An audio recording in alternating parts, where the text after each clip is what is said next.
Hello, and welcome now as we come to the more regular time of the year. This will be the 14th Sunday of the year, and we are, as you know, in the C year, and so basically the Gospels will be coming from the Gospel tradition according to Luke, who also is responsible, we've spoken about this on other occasions, for a complementary work known as the Acts of the Apostles. All right, so the readings this time, the first reading from the book of the prophet Isaiah, chapter 66, verses 10 through 14c. The second reading from Paul's letter to the Galatians, chapter 6, verses 14 through 18, and the gospel from that of Luke, chapter 10, verses 1 through 12, and then verses 17 through 20. Now, we are, of course, going to be kind of taking sequentially the Gospel of Luke. What had preceded before this in chapter 9 of Luke had been that he had sent out his disciples with the gospel message, both to proclaim and to heal those who were in need. They had returned. Now, as chapter 10 begins, Jesus is going to send out others besides the 12 also to carry out the mission of the kingdom. He's going to send out, now the number varies, either 70 or 72, different versions of the text change depending on which you are looking at, but the addition of the 2 is not is not too important. What is interesting is the 70, and they are sent out in pairs. So really what you find are 35, if you want, going to various different places. What's left out, verses 13 through 16, and I will give you these things because it is kind of part of what I'm hoping we get an overview of the Lucan story. What are left out are warnings that Jesus gives to certain cities, namely Chorazin, Bethsaida, Tyre and Sidon, and Capernaum.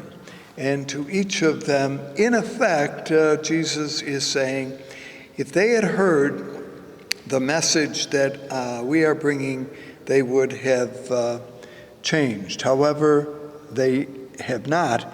And so these are perceived to be warnings that, in fact, if you read them, you'll find that Jesus is saying, woe to Bethsaida, woe to, etc.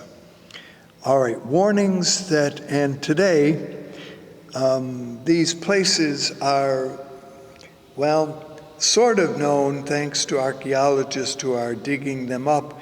The only one that we are more familiar with, and we have mentioned this on a number of occasions, is Capernaum or Capernaum, depending on where you want to put the emphasis when you give the name. And it is believed in Capernaum that there is, we've perhaps shown this on other occasions, there is a church there now built over a place which is believed to be the house of Peter. Now, whether, and it's called Peter's house, before the construction of this kind of interesting church, they would just show Peter's house as archaeological ruins, and you really didn't go in, they would kind of show it to you. Now you can go into this church, you go up a series of steps, and there's a place to celebrate the Eucharist there. So all of that's a little background about what we will not be talking about this time. Now, it's important perhaps to keep in mind that in the ancient world, a person who departed from the family village entered into what would be considered a foreign and hostile world. So it was seen, now keep in mind we're having to kind of interpret things according to what we know about that particular time, namely the world of the first century. And these would be understandings that were not just part of the Israeli perspective, but also of the larger Mediterranean world. So that when you stepped outside of your village area, death was always and everywhere a threat. And so what you had to do is, if you were a traveler, you came to a village, you were, and we have mentioned on many occasions the importance of the quality of hospitality, but when you came to a village, you had to go, first of all, this was at least the pattern that is suggested, now whether or not it always worked out, I'm not sure, to the village elder. And it was dependent upon his kindness whether or not you would be extended hospitality. If he gave it, so I don't know how this meeting with the elder took place, but you had to kind of talk to him first. He kind of checked out how things went. Would extend hospitality and temporal hospitality, namely, you would be invited into a place where food would be given, where protection would be given, okay? At least temporary protection as long as you were in the household of that particular place. So I mention all of this because Jesus is pictured as saying to his disciples, or to these disciples as he sent them out, I am sending you as a lamb into the midst of wolves. Now, you see, that's why I mentioned just what we did, because strangers were considered to be dangerous, okay? And wolves, well, anything could happen to you. That's why the protection of hospitality became very important. Now, all of that, also keep in mind, and I think we've mentioned this before, but again, because of maybe the opportunity here, that there was the belief was that there was a rich and densely populated spirit world out there, okay? And when they looked at the way in which the cosmos or the world was constructed, they had a certain chronology of how, or hierarchy of how things worked. And so here it was. We may have done this before, but there were 5 kind of levels. First was God, okay? The second was the gods, or some sons of God, or what Israel called archangels. So that was the second hierarchy. Then under that were the lower, non-human persons. These would be angels, these would be spirits, and these would be demons. Fourthly, in the hierarchy was humankind. And then finally, the 5th level were creatures lower than humankind.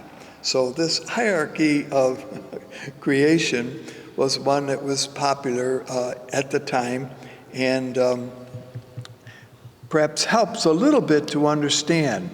So Jesus is charged that he has no legitimate authority to use over this power. Now, is this true? Or does Jesus have this power? Or is he sharing this power? What? The power of humankind over the upper, namely,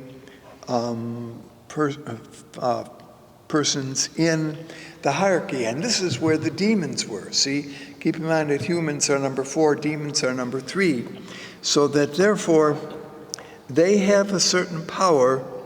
And when Jesus says, I am sending you as lambs among wolves, that's the understanding that's there. That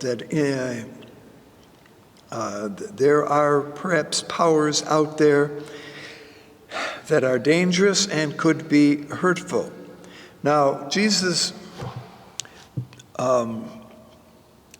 also makes the statement to his apostles and the disciples, and we're not sure just how distinctive they were, whether they were hearing this or not. I watched Satan fall from the heavens like a flash of lightning.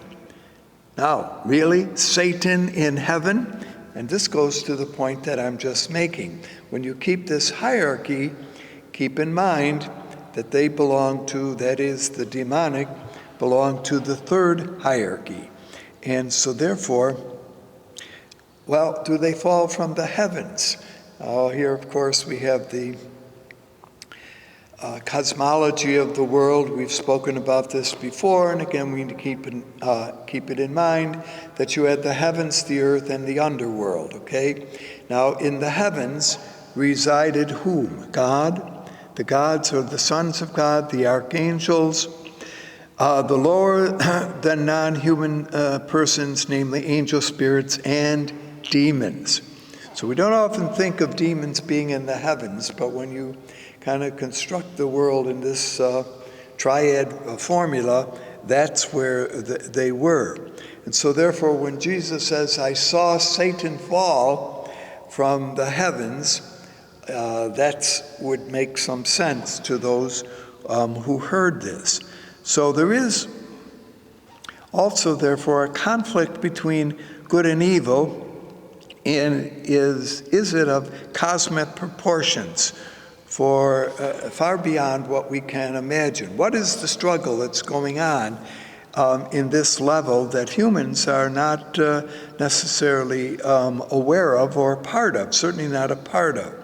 So the conflict is not against enemies of blood and flesh, but it's against, and this is the conflict that's going on, rulers, authorities, against cosmic powers of this present age or darkness. And the spiritual forces of evil, of course, represent darkness. Now, all of this is not something that we are, of course, perhaps familiar with, and certainly is not part of our way of thinking, but it is part, as I've mentioned, of the Mediterranean culture of the time. So, that's what Jesus is sending the disciples into this world, and that's why hospitality, safety, protection given to the village, from the village or the hamlet, is important. Now, Jesus sends these 70 disciples in pairs, with asking them to lighten the equipment they have and to rely on hospitality. And that, of course, kind of maybe fills in what we have been talking about. Now, is this idea to go into on a journey having very little unique to the gospel tradition? Some have noticed that there was a group of philosophers current, certainly in the time that Jesus and his contemporaries lived, known as the Cynic philosophers, who believed that owning possessions inevitably resulted in slavery to those possessions. So they were a group of philosophers who argued that who renounced any material goods altogether, that they were capable, if you did that and you had no connection to anything material, you were going to receive true freedom. So they kind of established radical codes and often debated among themselves whether or not you could soften this just a little bit to allow some things to be had. And for example, one of the issues that the Cynic philosophers argued was, should teachers be paid? Now, can you imagine today if we argued that they had a particular mission, a particular gift, and that therefore they should be unattached to material things and should be only concerned about giving the words of truth, of knowledge to others? Well, that may be true, but even in the time of these philosophers, there were those who said, no, wait a minute, they deserve to receive some recompense. So I take that as an example. Now, whether or not Luke and the other, Matthew and Mark also, were connected with Cynic philosophy and to what degree they were aware of it, we're not sure. Although we do have some sense that Luke would have been certainly aware of that. Now, also in this world where we had this idea of demons, demons were often considered to be the source of illness. So people got sick. Keep in mind, you are not going to blame God for getting sick, so you have to put the blame somewhere, right? And so this is where the emphasis would go, that these demons were responsible just for that, for illness of various kinds. So when Jesus sends them out, that is, these disciples, he tells them that they are to preach and are commanded to cure the sick. So they are being given a power that Jesus gives them to heal those who are sick. And that brings in this dynamic between the members that Jesus is sending out and the demons. So there is a conflict there, and we're not quite sure just how often that would be understood there. But I give again a little bit of that background. It gets kind of different there. And how were the presence of the demonic revealed? Well, often, and they chose animals to represent the power of evil, namely serpents and scorpions. Now, the serpents were considered to be the animal which was the source of evil. One, therefore, can see how, going back to the Genesis story of Eve and Adam and the kind of action that they performed, and the serpent had been pictured as talking to Eve and saying, well, keep in mind that the serpent, therefore, was considered to be the wisest of the creatures that God created. Interesting. And often the serpent was connected with wisdom, okay? The wisdom not only of the mind, but also the wisdom of the body. So one might, I suppose, keep in mind that the symbol of doctors today is when you look at their kind of symbol, is the serpent. So there was this idea that unfortunately the serpent was the source of evil. Serpents could also be snakes, and I don't know how that resonates with people today with snakes. Some find them as wonderful pets, others would have nothing to do with them.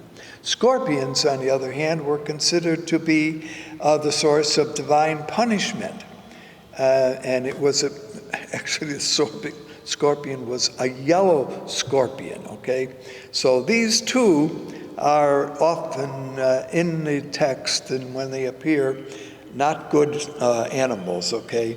And you didn't want to kind of associate with them. Again, a little bit of an understanding of the culture of the time. So Jesus now tells us these disciples to travel lightly. They are to take nothing, not to be attached to any material things. So it goes back to a point that we were making with regard to the Cynic philosophers. But Jesus says, Your job is simply to travel lightly. He does say, well, you can take some cloaks, maybe but hopefully when you came to a town and you got from the elder of the village the permission, would be received into a home. Now, the house that you are welcomed into is the place in which you are to stay. You're not to be traveling around from place trying to get the best deal, okay? And so you should eat what they set before you, cure the sick that are there, and stay as long as it is needed. If, however, they would not grant you hospitality, then don't argue with them, don't make an issue, don't fight with them. Just go to the center of the town, shake the dust off your feet, because it was believed that gods and goddesses tended to live in or take possession of land, okay? And even God is pictured as being, remember, careful to give Israel the land. I am the God of Israel. So again, I suspect today there are certain arguers who make that, thank goodness how land is important. Notice how we divide territories, counties, countries up by land. So that understanding was certainly not original with them and is something that is carried on to our own time. So all of that is really a background, and the disciples are pictured as returning to Jesus and telling them how successful they have been in teaching and in healing.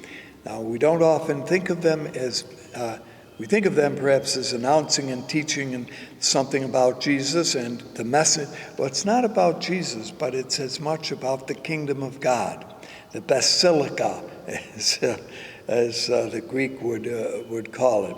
We might think of that as a building, but that really is the Greek word for teaching or proclaiming good news. All right? So all of that is the story that we're looking at this time. I hope that you kind of make some sense out of this, putting together the different pieces. And in fact, the first reading comes from the book of Isaiah, chapter 66, which is the last chapter in the Isaiah work. Remember that there are triple Isaiahs. We've mentioned this on a number of occasions. This would be third Isaiah.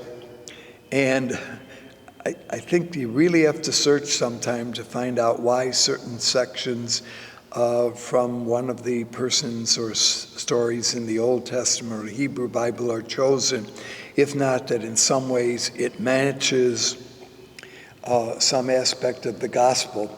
And here it has to do with the fact that Isaiah says, they will set before you something good to eat, bread and wine.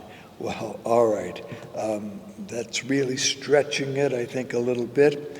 Certainly the last section of Isaiah is written after the return of the Israelites from the years of exile, and it is an encouragement, certainly by Isaiah, to kind of help in restoring the land of Israel back to the way it was prior to the destruction of the temple of David and Solomon in earlier on.